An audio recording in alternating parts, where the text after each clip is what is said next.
పిత పుత్ర పవిత్రాత్మనామమున ఆమేన్.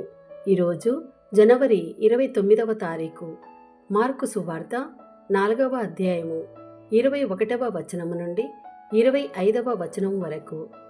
మరల ఆయన వారితో ఇట్లా నేను, ఎవడైనను దీపమును వెలిగించి దీపస్తంభముపై ఉంచును కాని, కొంచెము క్రింద కాని, మంచము క్రింద కాని ఉంచడు కదా. దాచబడినది ఏదియు బట్టబయలు కాకపోదు, బయలుపరచుటకే కాని ఏదియు దాచపడలేదు. కనుక వినుటకు వీనులున్నవాడు వినుగాక.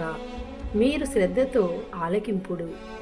మీరు ఏ కొలతతో కొలుతురో ఆ కొలతతోనే మీకును కొలవబడును, అంతకంటే అధికముగా కొలవబడును. ఉన్నవానికే మరింత ఒసగబడును, లేని వాని యొద్ద నుండి వానికి ఉన్నదియు తీసివేయబడును. ఇది ప్రభుని వాక్కు. సర్వేశ్వరునికి వందనములు.